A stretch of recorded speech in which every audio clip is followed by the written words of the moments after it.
Hello traders, you can download a free Forex robot for MT4 and MT5 that has lots of indicators and candlestick patterns built in by using the link in the description below.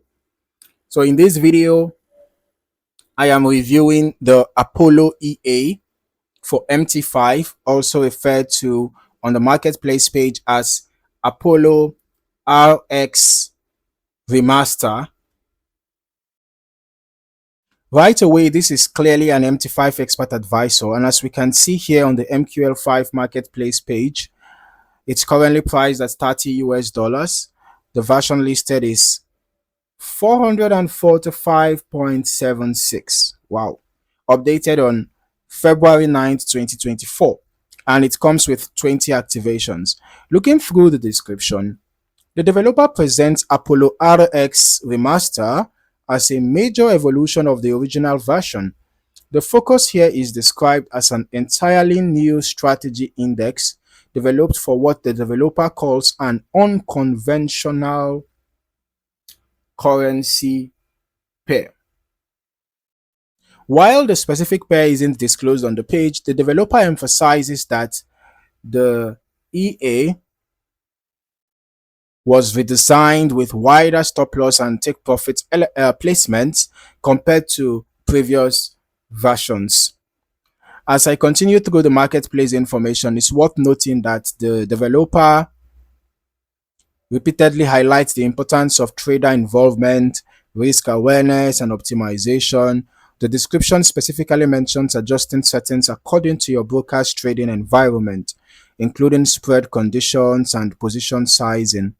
Moving into the feature discussion, one of the key points mentioned is that this version uses a completely overhauled strategy framework.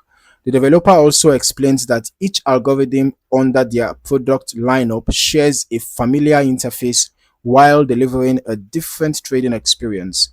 That suggests the focus here is on providing a distinct approach compared to the developer's other systems.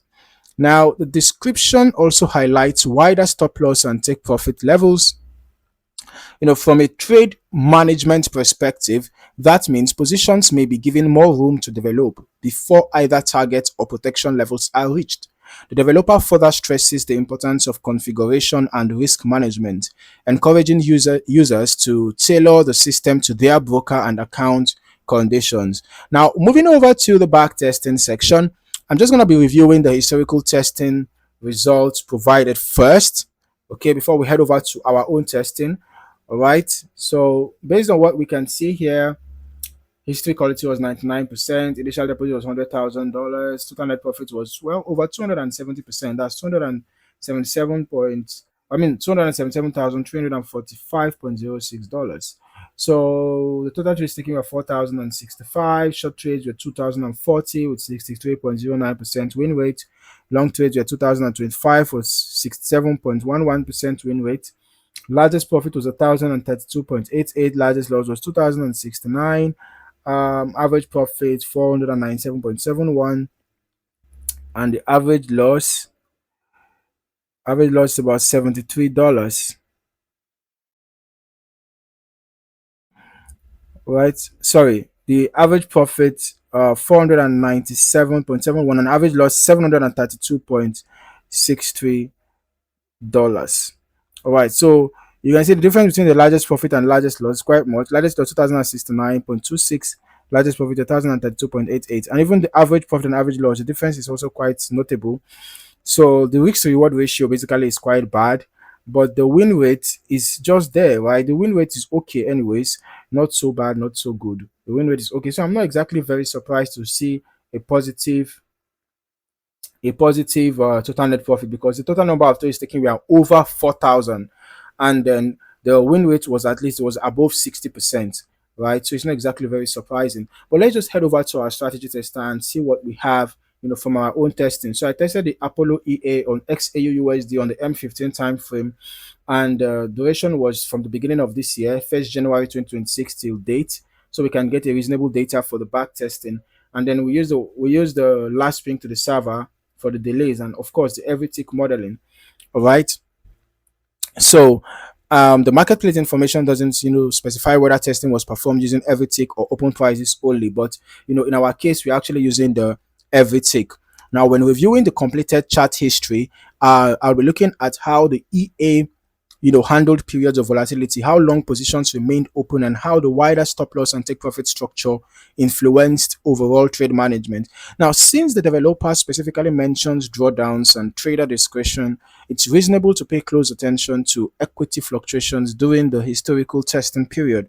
Looking at the chart activity itself, the available information suggests that trade management and position sizing play an important role in the system's overall behavior. However, the marketplace description does not provide specific entry logic, indicator details, or trade filtering rules. So it's important not to make assumptions beyond what is documented. As always, historical backtest results should be viewed strictly as historical testing performance rather than any indication of future outcomes. Actual results can vary significantly depending on broker execution, spreads, slippage, risk settings, lot sizes, optimization choices, and changing market conditions. Let's just quickly look at the results that we have here. From an initial deposit of $100,000, total net profit was negative $5,031.33, and we had 12,572 trades taken. Wow. And short trades were 6,381 with 61.15% win rate. Long trades were 6,191 with 64.42% win rate. Largest profit was 7.83, largest loss was 30.95, average profit was 0.52, average loss was 1.95. So this tells me that this EA targets short-term price activity. All right, it targets short-term price activity based on the information we have here, and the risk to reward ratio is pretty bad, judging from the average profit and average loss. And then the win rate is okay, right? But the risk to reward ratio seems to have overshadowed the win rate, because we had a negative total net profit. Now, I'm going to recommend running your own longer term testing before considering live deployment of this expert advisor, so that you can gain a broader understanding of how the EA behaves across different market environments. Overall, the Apollo EA for MT5 is presented as a higher risk, actively managed trading system that places significant emphasis on trader configuration, risk management, and optimization. So if you are considering it, make sure to thoroughly test it on your own broker conditions and determine whether its approach aligns with your personal trading objectives and risk tolerance. If you found any value in this video, or if you learned something new, don't forget to like, subscribe, and turn on your notifications for more valuable trading insights. Thank you for watching. See you in the next video.